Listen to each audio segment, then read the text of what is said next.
my god. I literally don't even know how to start this vlog. Looking at a camera, it feels so strange.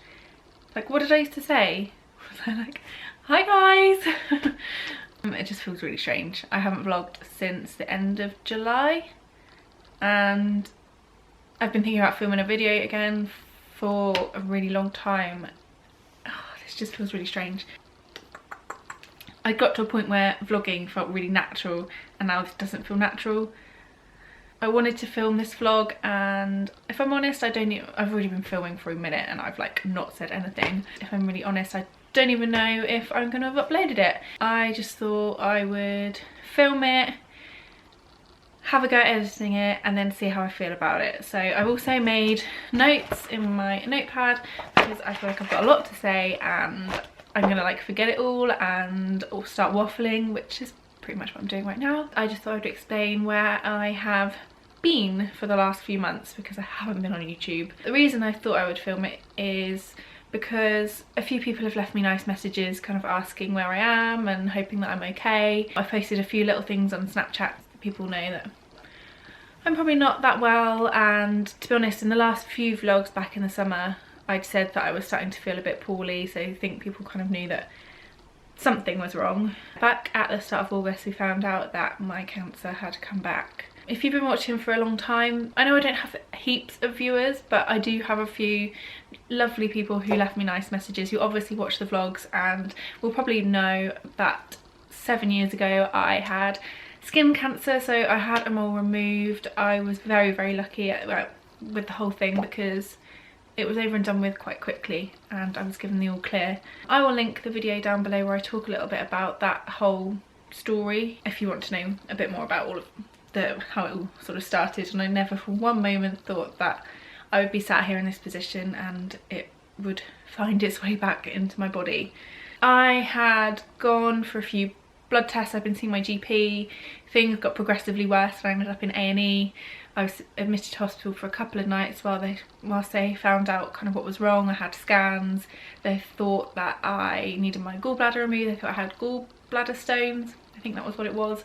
But basically the doctors went through so many different checks of so many different things of what it could be, and it obviously came down to the worst thing it could be, which was that I had tumours or have tumours on my liver and my lung. We had a bit of a waiting game after I was first diagnosed to see the doctors to talk about my treatment plan and kind of the exact diagnosis, which I'm not going to go into in detail, but it was probably like as bad as you could imagine. I can't talk about it, like I don't need to talk about it any more than that, but yeah, when I went back to doctors it was as bad as it could possibly be, and I ended up spending 2 weeks in hospital.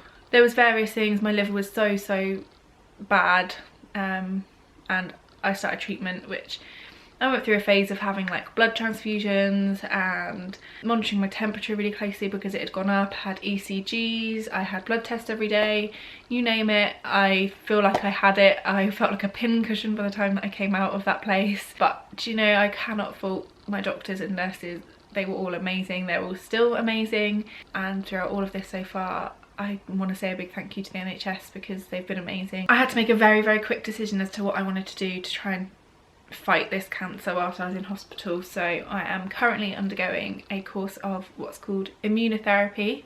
Very, very similar to chemotherapy. I go to the hospital every 3 weeks and get hooked up to a drip and have my medication administered that way. Immunotherapy is incredibly new. If it wasn't for a case of I think of either weeks or months, I would have been in a position where we had to try and find the money to pay for this treatment. It's literally just come onto the NHS, so I was very lucky to be able to even give it a go. In terms of the side effects, you name it, I could contract it.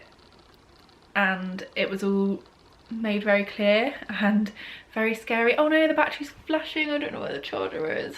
The number of things that I could have as a side effect is insane. Touch wood, where can I find some wood? I've got some over here. Touch wood, I've been very, very lucky with side effects so far.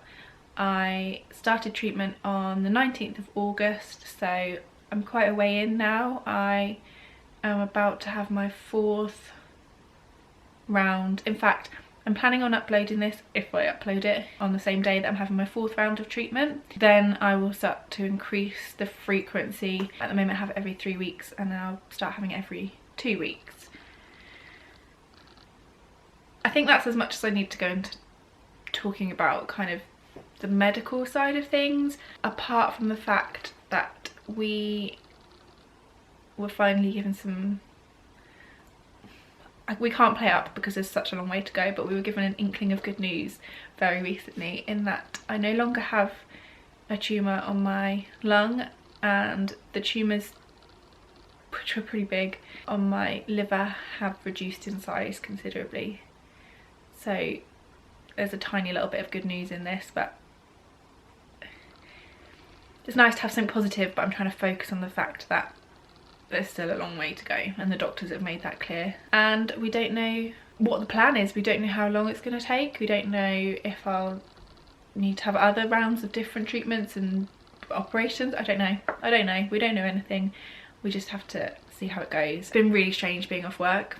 I've been off now since the start of August, and I just sit around watching This Morning basically. Like I said, I've been really lucky with side effects, which is just crazy. So most of the time I actually feel quite well these days. So like I said, a couple of really lovely comments, so thank you to those of you that have left comments. It's down to those couple of people that have made me think about coming back to YouTube, and if this video has made it to YouTube, then you know I decided to go ahead. I enjoyed vlogging, and I'm just in a place now where I feel ready to explore whether it could help me to have a bit of an outlet and talk about everything, and also give me something to do in terms of like being bored, sat at home. I could edit, but also it could potentially help other people. I don't know. I really don't know whether me talking about this will reach somebody that it could help. I don't know. I guess by putting this video out there I could find out. If you think so, I would love it if you left me a comment, shared the video with somebody who you think it might help. I don't know. It might be that I could sit down and do like more like sit down videos like this, talking about my experiences and any sort of bits of advice. It could be that I do like little vlogs here and there of when me and Ross do try and do something a bit more normal like we used to do, or maybe like some hospital days even. I can't imagine I'm going to be like doing anything overly glossy. If I do any vlogs, they're going to be like pretty raw, I think. If anybody has any questions, any ideas, anything at all, please leave a comment, and I would really appreciate your support. If I do decide to put this vlog up, I am going to put it up on Friday the 21st of October, which is the kind of official Stand Up to Cancer Day. So I would absolutely love it if you went ahead and donated to them. All you need to do is text FIGHT to 7044, that's 70404, and that will donate £10 to the charity. Stand Up to Cancer is a cancer research campaign, and I feel so strongly for Cancer Research UK now. They are definitely my charity, because if it wasn't for the amazing work that they do in trials, we wouldn't be where we are today in terms of treating people with cancer. Immunotherapy, like I said, is so new, and if it wasn't for the cancer research doctors researching it all, I might not be in a position I am right now to try and give it a go. So I'd love if you donated to them. I also really want to fundraise more, but I'm trying to figure out what I can do to do that. It may be a case that I can't do anything right now to fundraise, because I'd like to do something kind of physical. I'd like to do something that's actually really challenging, that people will think it's worthwhile sponsoring me for. So if anybody has any like big challenge ideas that I could do, definitely just in the UK, I'd love it if you gave me any ideas that you had as well. And when it came to it, I would love it if you sponsored me, but we have to figure out what I'm going to do first of all. But for now, just I would love it if you supported Stand Up to Cancer. I feel really strongly about everything that they do. I don't know if this video has made any sense. It's been quite nice to sit and talk to the camera. I think I feel a bit waffly at the moment. I feel like there's a lot in my head, and this video is just basically a hello, I'm still here, and kind of explaining what's been going on. So it's just a quick update. Hopefully it's been quick. I think that's it. I'm just gonna, yeah, I don't know. I feel as awkward ending this vlog as I felt at the start. I'm just gonna end it. I'm just gonna say bye. Thank you for watching, and hopefully I'll see you soon.